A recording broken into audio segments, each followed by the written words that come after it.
Across America, you're listening to the Veterans Impact Show, featuring stories of veterans who continue the mission in their communities with honor, courage, and commitment. Brought to you by Fairway Independent Mortgage Corporation and the Texas Veterans Chamber of Commerce. Good day and welcome. I'm Jim Blythe, U.S. Navy veteran. Joining me, the great Marine Corps helicopter pilot, Chuck Wright. You just kind of stretched that right out there. Yeah, man. I got to tell you. I can tell when you get into something and you're not sure where you're going next, and it just stretches. We have too much fun. And I got to tell you, I am so fired up because you talk about a fun guy and a great friend of ours. Welcome, Domingo Rodriguez. Man, you are one great Navy veteran doing so much for the veteran community in Dallas. And that was not his I am not a crook pose. For those of you old enough to remember. Most of us know you as Mingo. And Mingo, you are doing so many fantastic things with the Military Peer Network, the Stop One doing info. You're putting on resource fairs and things of that nature. But let's go back just a second and tell everybody a little bit about your Navy career and what you did and how long you were in. Well, thank you. Thanks. I appreciate that. And I just want to say, anytime you are describing anything having to do with Chuck, you do normally have to think about what you're saying. So, I think I've been insulted. That's a great insult when you don't even know it. So anyway. Okay, buddy. So I was in the Navy for 20 years, 26 days, 10 hours, and 5 minutes. But who's counting? And I'll tell you, I loved every minute of it. And I can honestly say that because you can still love something and hate it at the exact same time. So it was, I know that for a fact. So I can tell you I loved it. And I probably would have stayed in if they would have let me stay in. But they finally said, hey, you've reached your pinnacle, get out. So I said, okay. And, kind of wandered around for a little bit. I started out as an AQ, became an AT, and then aviation electronic technician, then got into C-130s, or said I would fly, got into C-130s because I wanted the biggest airplane that I knew would not go to the carrier.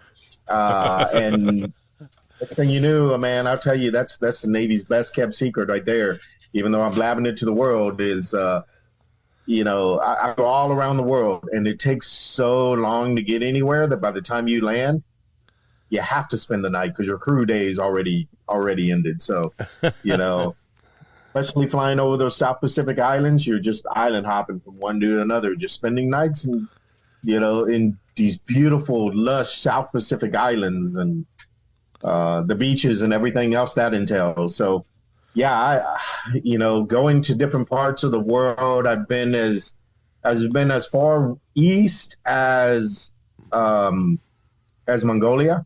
Wow. And I've been as far west as Kazakhstan. And the reason that I say that is because we literally took those routes to get there. So I've been around the world 6 times, and it's, next thing you know, ended up back up there again. So yeah, you went to all those places. What continents did you hit? Because you basically named Asia twice. So I've been in every continent except for Antarctica. Okay. And by the way, they do have C-130 flights that go down there. To Antarctica. Because they have a naval station or a naval research station down there. Right. Yeah. We could do an entire show on Antarctica. Fascinating place. But let's continue talking about Mingo's service in the Navy. So, what was the one thing you did that when you found out you were going to do it, you went, "Oh, this is going to be awful," and it wound up being one of your best experiences in the military? So there was a couple of months there when we first went into Iraq. We were flying out of Bahrain, flying into Iraq to different times and places and everything, and bringing out the bodies. I thought, I was like, man, I can't do this. For a while there, I was the only guy that was qualified for a little bit to officially bring out bodies, transport them as the correct way. And so what I learned from that was the camaraderie and the just the brotherhood of everything that had to do. There was always an escort.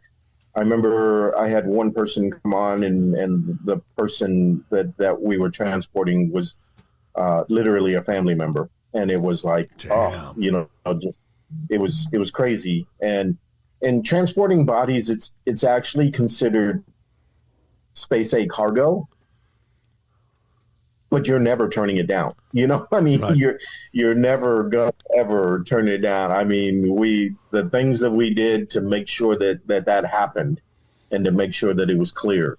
I remember in the beginning, it was really touchy, really raw, really nervy, because people didn't know what to do, and they were all just we were making it up as we went along. And then afterward, it just got so much easier.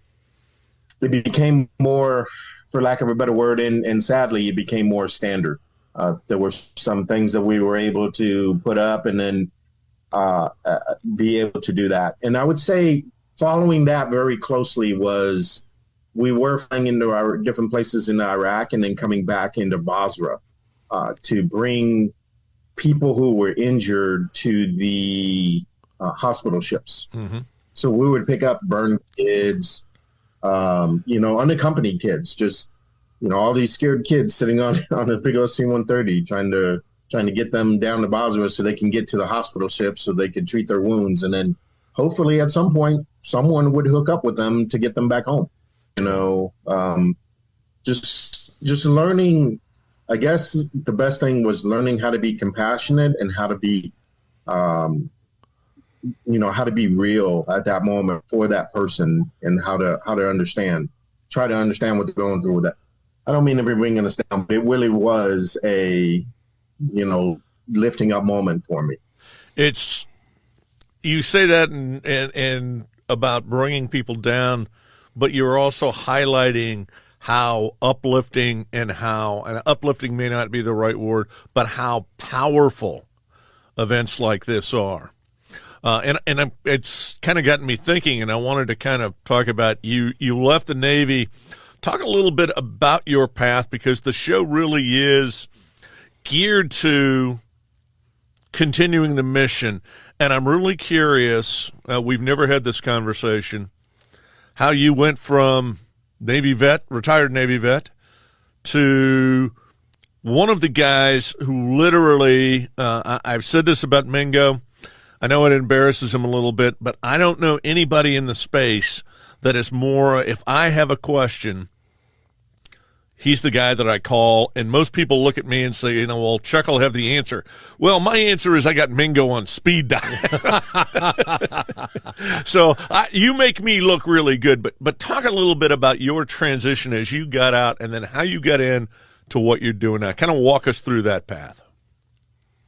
Ooh, that was, I'll tell you, it was rough. It was, so I first got out, and I had the chance to be able to get one of the offices on base. A lot of the people, since I was one of the head instructors, a lot of the guys were going over from doing it in the Navy to doing it as a civilian world, right? And the same thing on base, just an office right down the passageway. Mm-hmm. And I didn't want to do that. I wanted to break away. I wanted it to be a good start, a fresh start, and then start something new and everything. I actually wanted to get into emergency management.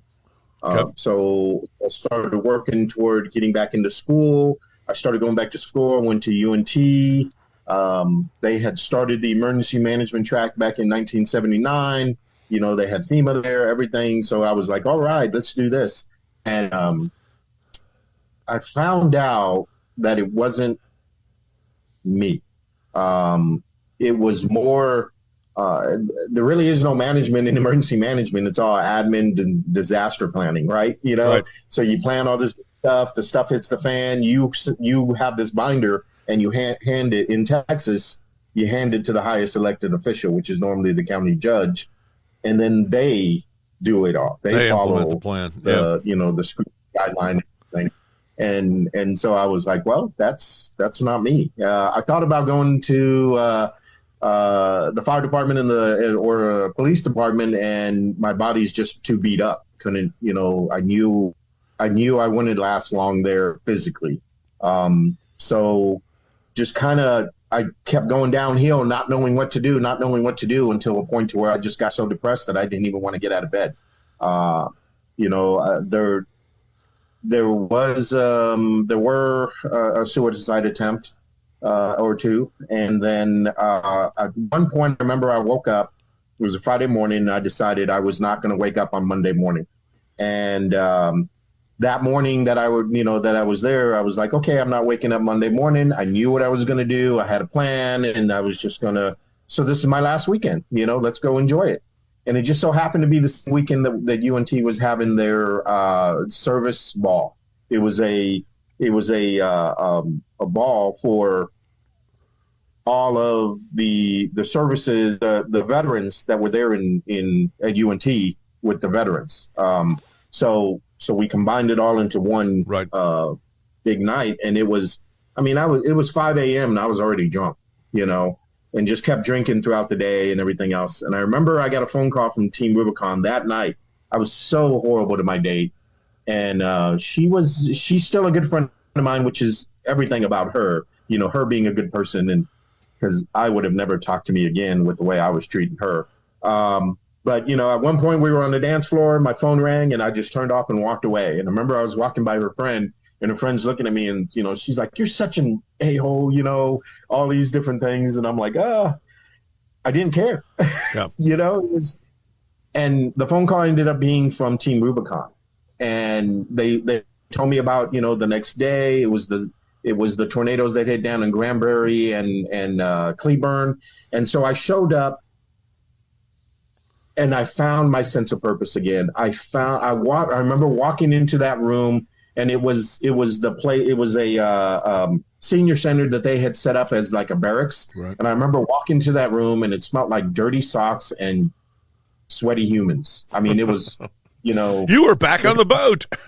That was the polite way of putting it, right? So I was like, I'm home, and so getting in charge, they put me in charge of a strike team. I did all that. A tornado hit up in Oklahoma that Monday. So we went up to that tornado event. I spent 6 weeks up there, and probably about the fourth week, I realized it had been 4 weeks since the day I told myself I was going to die. And there was nothing I could do. I just broke down. I was sitting on the end of the curve, just crying. My strike team sitting off to the side. They're all like, "What's going on here?" Finally, one guy came up, touched me on my shoulder, and he just stood above me. He didn't do anything, didn't say anything. I stood up, hugged my team. We talked about it. And then at that point, I decided I was going to help other veterans make that transition and find the light. And from there, it was just going from one internship to another, from one volunteer position to another, until I found this position. So I want to make sure our audience understands this. This was not set up. Mingo, I have never heard this story from you. This is absolutely incredible. This is insight at a level, and we're getting the word. We're about a minute out from one of our breaks, so we'll keep talking about this on Facebook. We'll hear from some of our partners on the radio. Big shout out to our friends down in South Texas on the No Bull Network. We love those guys. This is as real though as it gets. Mingo, I'm you have me almost in tears. This is an incredible story, and I really appreciate you sharing this with me. Me too, Mingo. I haven't heard it before, and I think it is huge, and I think that so many people need to hear this kind of story. It's a story of redemption. It's a story of coming back, and what you have been doing is so amazing with the Military Peer Network and with Stop One. So we're going to be back with Domingo Rodriguez right after these words from all of our partners. Thank you. This is the Veterans Impact Show. While we're waiting for the terrestrial radio for the commercials to go in, and I got to tell you, man, he's crying over here in the corner, and I'm sitting there going, wow, what a story. And, you know, Mingo, I was thinking when you and I talked earlier this morning about the 3 people that committed suicide that were very, very, very close friends of mine, and how it broke my heart. And I felt like there was absolutely nothing I can do. I even tried with Dick, my friend, one of them who committed suicide, told his wife, I said, lock up the guns, you know, take away the key to the gun cabinet. And he got the key and took care of it anyway. It's a terrible feeling when you know somebody is in that place, when somebody is in that state of mind that they want to take their own life, that it's just over. The world is over. Life is over. I don't want to wake up in the morning. I can't imagine how hard that feels, how badly that hurts. And your story resonates because I've been there 3 times with close friends. I've never wanted to commit suicide, but I've been a pallbearer 3 times as a result. It's a tough deal. And sadly, it's something that affects way too many of our veterans, and not just our veterans. Teenage suicide is on the rise, and everything we went through with COVID is not helping that at all. And I get it. I don't want to blame anybody. I think there was some common sense that wasn't being applied, but we've really put some of these kids behind the 8 ball. So, and that's kind of where I wanted to transition to. So we've kind of gone down a really an enlightening and an uplifting, but at the same time a bit of a dark start to the show.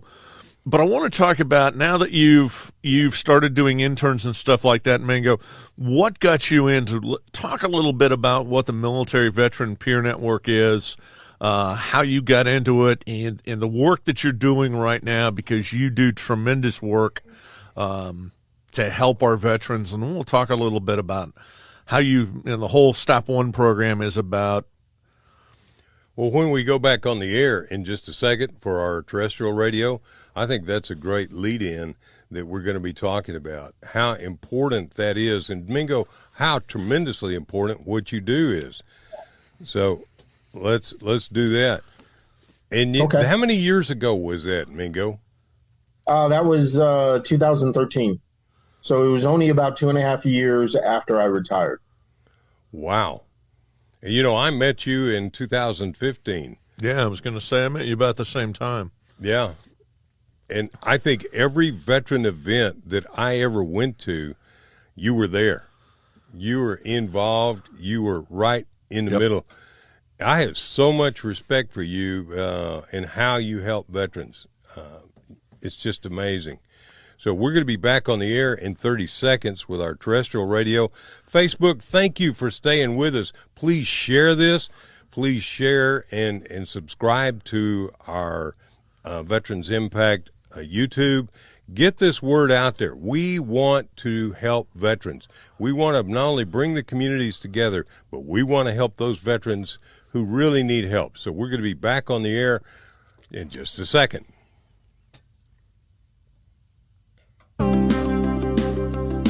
Welcome back to the Veterans Impact Show. Thanks to our great sponsors, Fairway Independent Mortgage Corporation and the Texas Veterans Chamber of Commerce.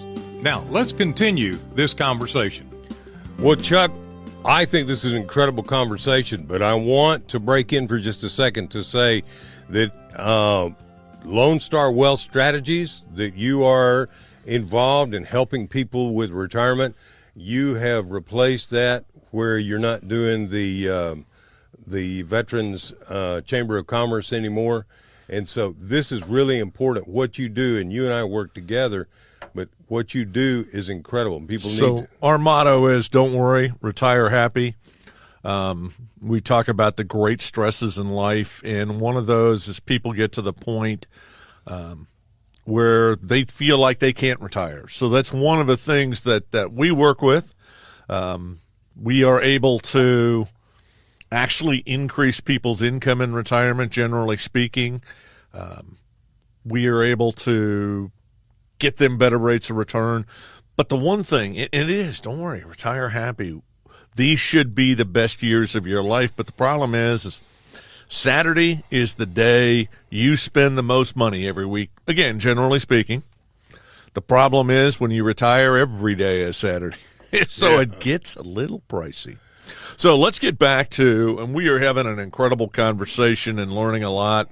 We were just talking about when we met Mingo, and it was interesting. It was not long after Mingo was going through his transition, and I think I can fairly say this. Mingo, you hit your personal low point, and here's Team Rubicon. And it's really interesting. The motto of the show is Charlie Mike. Charlie Mike is a military anagram for continue the mission. And we talk about continuing the mission all the time. Interesting enough, a book by that name, Charlie Mike, was written about two organizations, both of them you've been involved with. The mission continues, and then you were talking about Team Rubicon and the impact that makes. And proud to say that Team Rubicon was founded by a couple of Marines. I got to tell this story about Jake Wood. It's not exactly the way it came down. We were at an event, and I actually thought the story that I told was the correct one. The name came from Jake turning to, and I can't think of his friend's name. They were crossing the river from the Dominican Republic into Haiti. He had come back. He was part of a scout sniper team in the Marine Corps. He had come back from Afghanistan. He literally was just hanging out. He was in his transition from the military to the civilian world, and he had been a football player at Wisconsin. So really an accomplished individual. But my version of the story is one of them looked at the other and said, crossing this river into Haiti where the earthquake had just happened, and Haiti might be one of the poorest countries on the planet. One looked at the other and said, we've crossed the Rubicon now. And he goes, Chuck, that's not exactly the way that it happened, but I like your story, so I'm running with that one from now.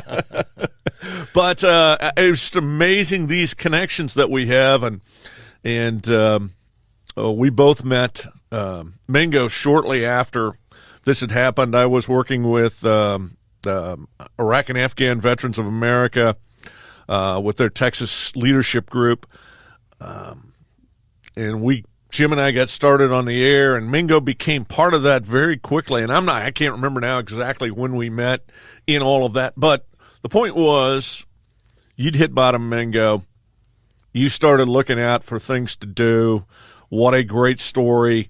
Kind of what was that transition next? Talk about some of the things that you're involved with now.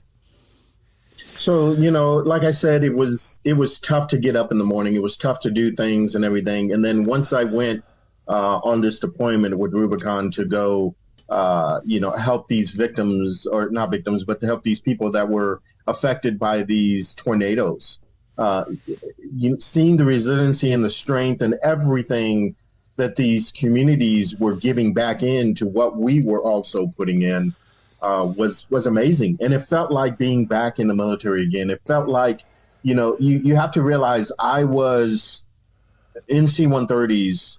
Our job was delivering them out. But one of the things too was taking out those who needed to be moved, who needed to be, moved to someplace else or somewhere else. If you were a military person, you'd love me. I brought you mail, I brought you beans, I brought you bullets, right? Yep. But if you were a civilian person of that place that I was at, more than likely you hated me. You hated seeing me, because that meant that something had happened to your country, that I was now bringing stuff in or moving stuff, into your area there. So a lot of times people were things like that. And there's a different story. I'll tell that later, hopefully. But I'll tell you what, let's do. Let's continue this story and continue the mission after we come back from a break. I want to say, what a great conversation. Again, share this conversation. Subscribe to our YouTube, The Veterans Impact Show. We'll be right back after these words from all of our partners. Thank you. This is The Veterans Impact Show. So The terrestrial radio goes to stations in South Texas. The whole Facebook gets online on our deal, and then the TV network is picking it up as well. So we have a lot of fun with this, as you can well imagine. We are of the belief that the people that landed in Roswell are recommending our YouTube channel to their friends in the galaxy. Yeah, without that's my story, and I'm sticking to it. Okay. What is in your coffee, Chuck? Having a little too much fun this morning. Needed to go a little light. We've been a little heavy, but it is great stuff. I think it's such an incredible story and not heavy, because we're talking to the man who has basically changed his life and is changing the world. I think that's an important thing, Mingo.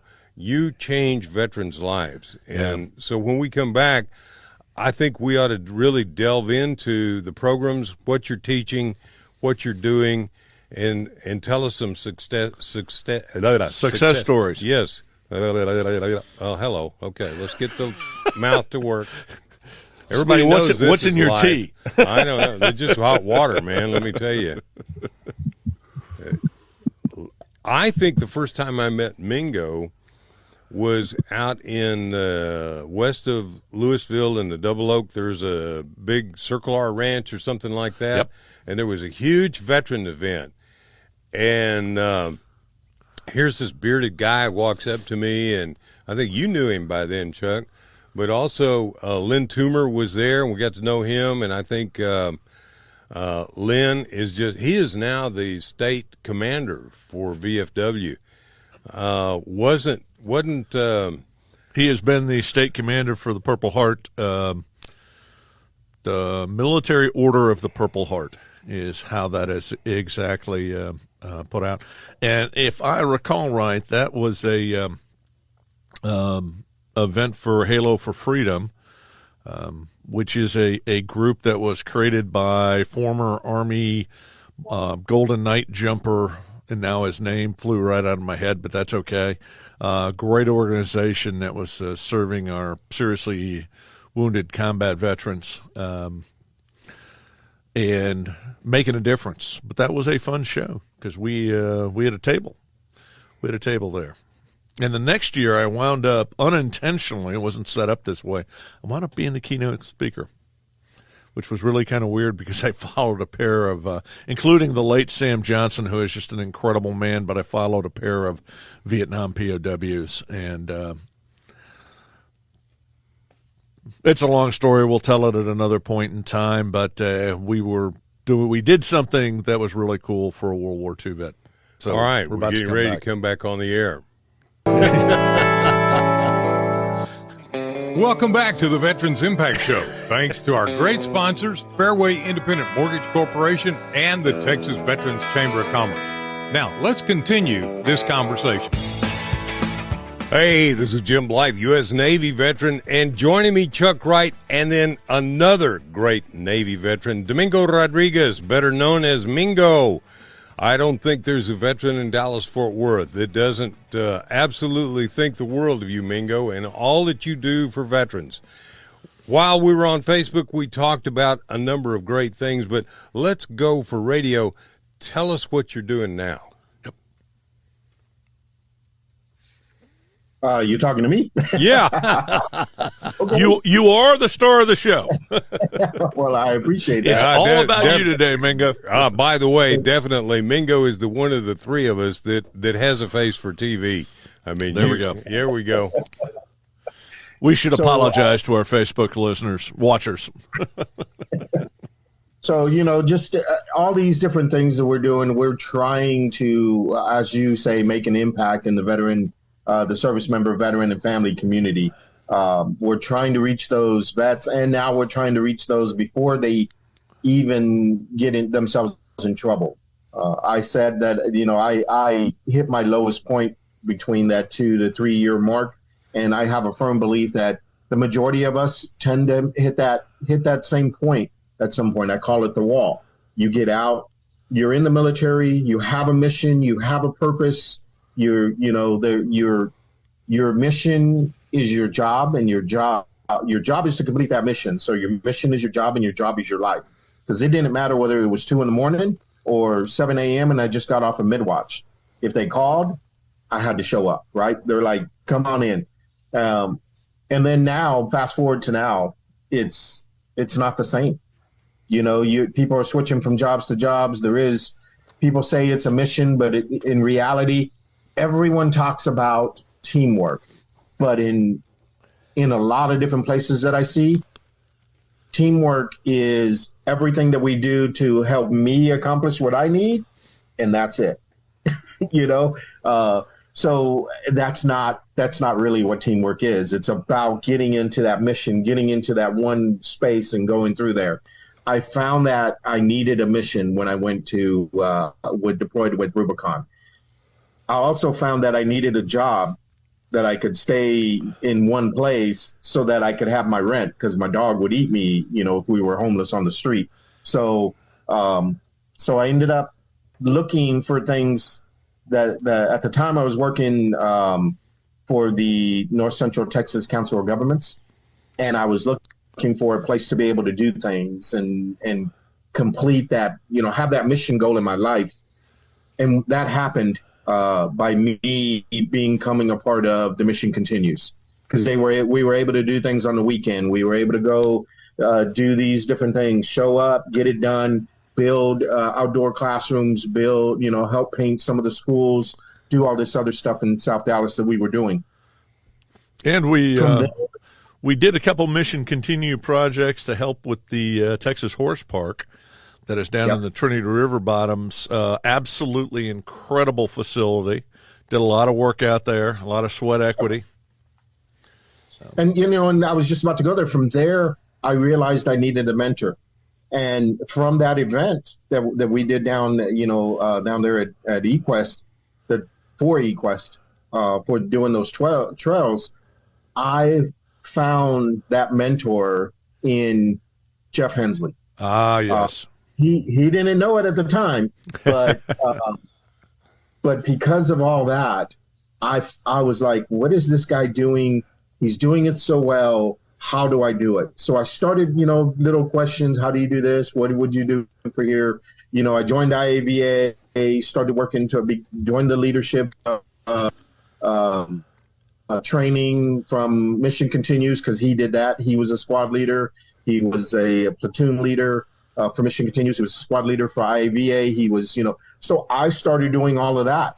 And as I was doing that, I slowly started finding my own way of being able to make that impact, or even just get back into a slight leadership role of being able to help veterans, not just sailors, but, Army, Air Force, even sometimes Marines. They need a whole lot of help.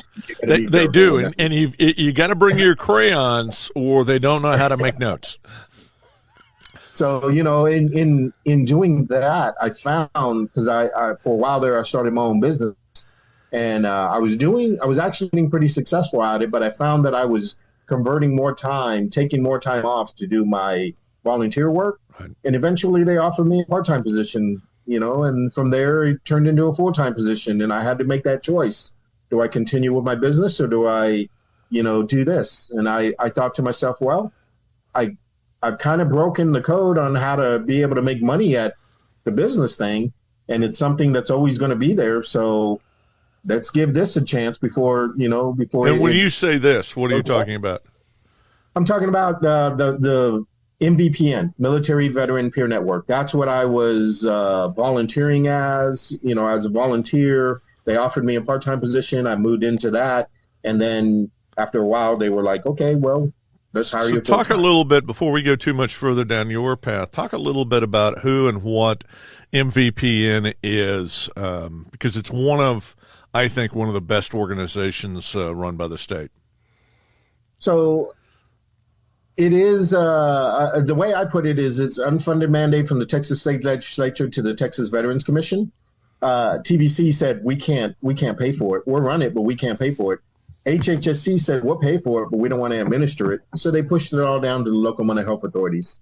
So essentially, am a pseudo state non-governmental employee. There's a heck of a title. Now that means you're not a bureaucrat.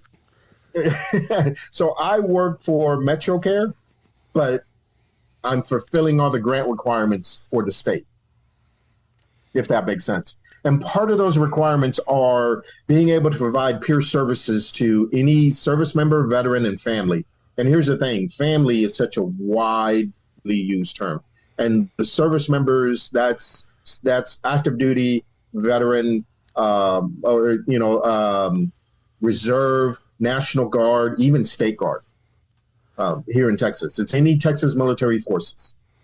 So when they say I'm able to help them, it comes down to being resource brokers. Essentially, my job is to find all the veteran service organizations in my catchment area, which is actually Dallas County. But Lakes Region doesn't have a veteran peer service coordinator over there.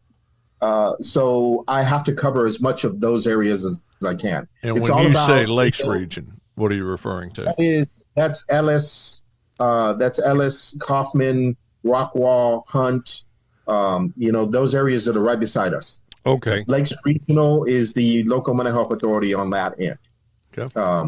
So they don't have a CSP. So if a veteran, for instance, is having trouble with getting housing, if a veteran is having trouble with mental health, if a veteran's having trouble with, you name it, you know where the resources are to try and help them, correct?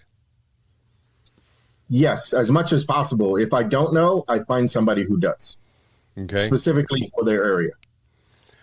Now, I went through the suicide prevention military peer network training with Ginger Simonson and Scott Smith, and that was incredible. You also put on a lot of training things in conjunction with Stop One. Tell us a little bit about that. So we found out that the Military Veteran Peer Network, we have a lot of veterans who come in and a lot of veteran service members and family that come in. They're doing a lot of things with us. And then once they it's almost like their cup gets full, so they leave, which is fine. As long as they're good and everything's going good, that's perfectly fine. But it's constant. There's constantly volunteers coming through that are coming, doing what they need, getting what they need out of it too, and then leaving. That's one of the aspects of volunteering that most people don't recognize or don't admit to, is there's something in them that gets fulfilled from volunteering. And actually when they get what they need out of it, they stop for whatever reason and move on to something else. So that being said, since I am the only one that's covering this area, and we, here in DFW, it's 780 something thousand veterans. Really? Yes. We've got that many in the DFW area? Yes. Wow. Yeah. The DFW yes. So the state, and I'm going to quickly segue, but to talk about the Texas Veterans Commission breaks the state into 8 regions. One of the things that I'm trying to do is I'm trying to get every state agency to use the same map. One of the things that we need to do is we all need to start talking the same language, which is a whole nother conversation, and Mingo knows exactly where I want to go with that, and we're not going to go down that path right now. But Region 8, which is DFW, which basically Wichita Falls south to Stephenville, straight across. So it's basically north of, I think we catch Ennis County, but that's the southernmost county. Yeah. And then Paris, Texas on the east side is pretty much the dividing line between Region 8 and Region 7. Anyway, Region 8, the point that I'm trying to make in my usual long-winded fashion, the single largest group of veterans in the state of Texas. And many people don't, they always think, well, Austin, San Antonio, wouldn't they have that? But no, it's not. So anyway, moving on. I did not know that. And we've also got the second largest VA in the healthcare system in the United States is right here in Dallas. Yeah. But working together and trying to do all that, me trying to do it by myself can't happen. It's not going to happen. There's not different things. So I collaborate with all kinds of people. And truly it is collaborative fashion. Here in DFW, especially North Texas, we are great at cooperation. We suck at collaboration. Yeah. Just point blank. That's what it comes down to. But thankfully, that's starting to change. And we're seeing it. We're seeing it starting to change. People are doing a lot more things together. They're putting in for grants together. They're actually trying to work together to accomplish some things. So that's good. It's getting better. It's still not where it needs to be, but it is getting there. So stopone.info is one of those that I started working with. The Veterans Resource Center down in South Dallas. Great organization, getting stuff done. They're still feeding veterans morning meals and afternoon meals. Yep. They started a forklift and a welding class that started at the beginning of March of 2020. Guess what happened in March of 2020? Yeah, we had COVID. But they continued on and they kept going through it, and they ended up getting 3 classes through that first year. And then, since then they've still continued to do that. Veterans are able to go there, get their welding certification for free, and they did it in conjunction, in collaboration with Dallas College. Yep. The problem is they received a phone call one morning, and it was someone that said they wanted to take their life, and it was the guy who answered the phone had been dealing with vets all this time and everything. He had been dealing with male vets mainly, and so when this and actually she wasn't a veteran, she was a reservist. When this Army reservist who had called and said, hey, I'm thinking about taking my life, he had no clue how to talk to her, none whatsoever. Thankfully, the ops person there at the VRC is a woman who had served in the Army, and so she was able to talk to this other woman service member. And she had you got out earlier, so she was still able to relate and have a lot of different, conversations with her and get her to the help that they needed. And that's how Stop One started as a program under VRC. Since they give me an office without charging me for anything, that's part of what the fundraising and everything else goes to. They're trying to get the veteran service organizations that are out there doing stuff into there to give them offices and to give them a home base. So I said yes. I signed on. We teach all kinds of classes. We teach Talk Saves Lives. We teach the S word. We teach AS plus K, mental health first aid, all these different things that we teach. And I think one of the most important ones that we're teaching right now is moral injury. So everyone knows about PTS, but hardly anybody knows about moral injury, right? It's becoming more prevalent, but or well known, I should say, not prevalent, but well known. And the thing is we need to make sure that everyone knows more about it. I think this is incredible. So where can people go as a website to find out about? I know they can go to Stop One. It's ONE. What about military peer, milvetpeer.net? Is that where people can get to you? Okay. And then stopone.info? Yes. All right. So milvetpeer.net is actually a TVC site. It's a Texas Veterans Commission site. You go down, you click on MVPN, and you look for your peer service coordinator, and my mug is right there. Ah, what a great deal. All right, we're going to be back. Facebook, stay with us as we begin to wrap this up, but stay with us. This is the Veterans Impact Show. It's all about continuing the mission, and we've got Domingo Rodriguez, who is continuing the mission. I don't think anybody's continuing the mission more. That one pretty close. Close, but you used to be perfect. I like giving Jim a hard time. I need to go back to being perfect. Talk about perfect. Mingo, all you do is perfect. When we come back, this is the smallest segment. This is the shortest segment. I sent you the show outline so you could know. So this is all of about 6 minutes long. If you have one story you'd like to tell that would be pretty short, I'd love for you to do that because stories really excite people's imagination.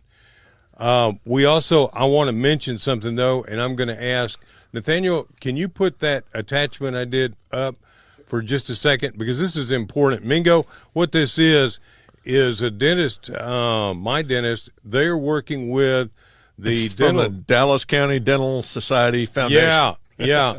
And that's a mouthful. That one of the big problems is there's not a lot of dental care for not only veterans but for seniors and people. So I think this is a thing I'd love to just promote it for just a second or two. So we've got this up on Facebook. So we come back, I just want to mention it and say, go take a look at this. Also, Mingo, I'll send you this attachment. If you could blast it out, this is free dental care by the top dental doctors in the Dallas-Fort Worth area. This is a huge deal. So if you could help us get the word out, I think it would be great. Yeah, it's going to be November 4th and 5th at the Salvation Army site over in Garland. But this is one of the things, and it's interesting, and I didn't know about this walking into the show, but it's one of the things that when I talk to people about what is one thing the VA could do more, do better, what they could add, the number one thing I hear is dental services. And I just don't think that's going to happen because of the cost.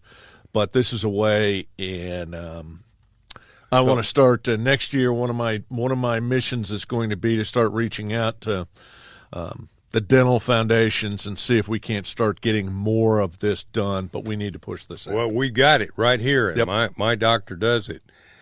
I think this is an incredible conversation that we're having today, guys.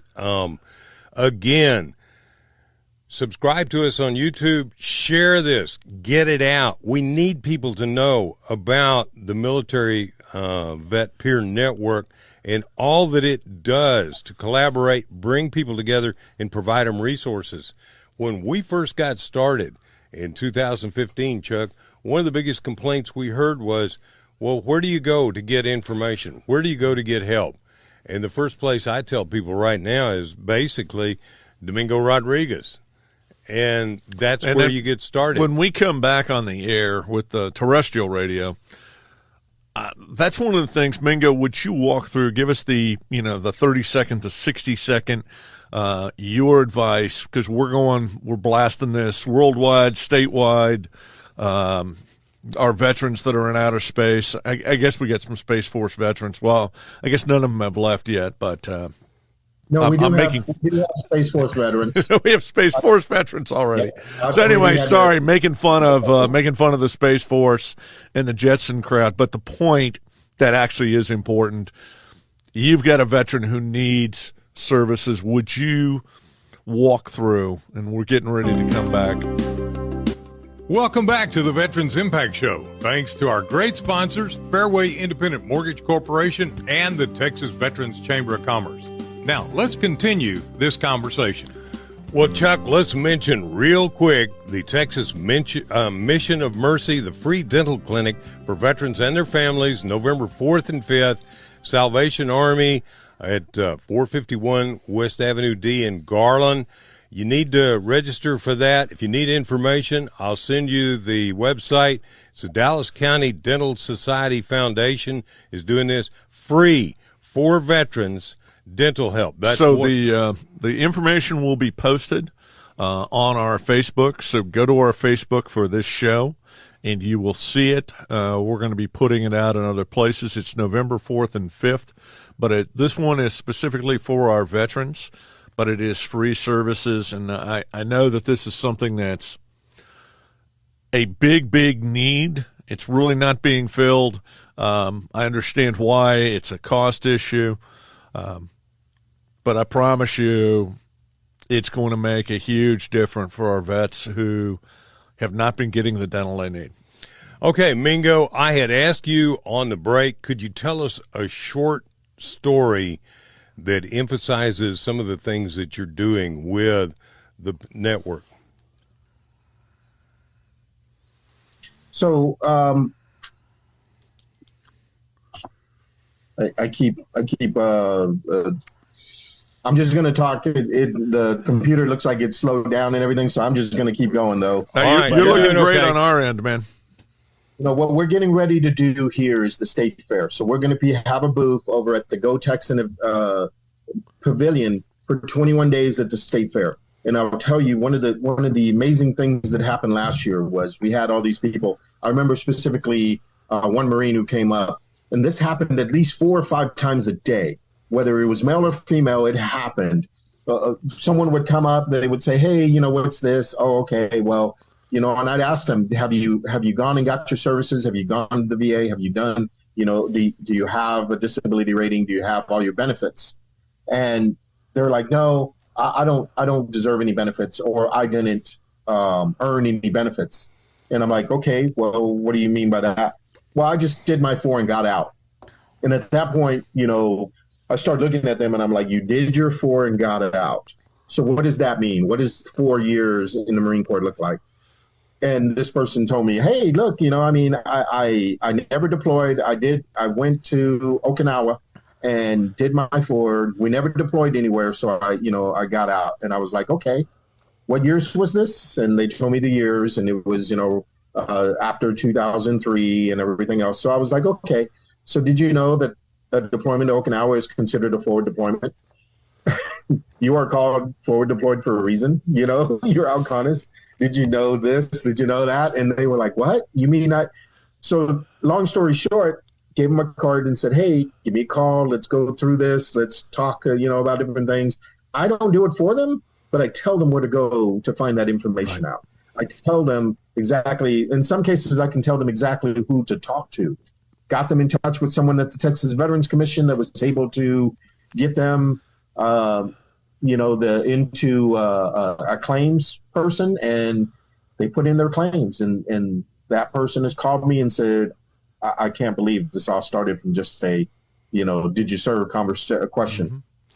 So you're going to be at the state fair. Mingo, how can people get a hold of you? What is the best place? What is an email address for you? So they can get a hold of me at domingo.rodriguez@veteran.me. Really easy, really simple to remember. They can also go to milvetpeer.net. That gives my work number and the work email. They can also go to, or they can email stopone.info and send them an email and ask them to forward it on to me. Anyone that knows me, I get all kinds of referrals from the VA social work. Some of those people know me very well and are constantly referring people to me. I'm always getting phone calls. Hey, the VA said to give you a call because you might be able to help me out with this or that or whatever else. That's incredible. Okay, let's wrap this up.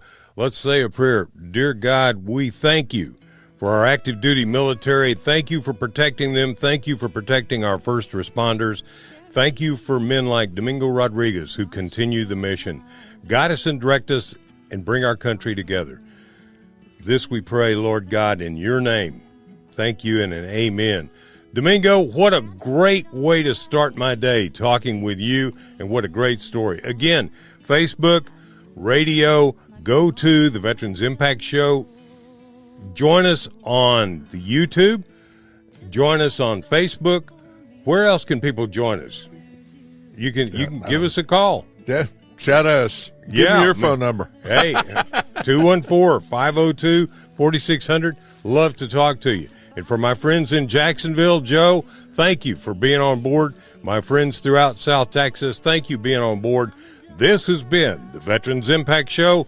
Thank you, and we'll see you next week.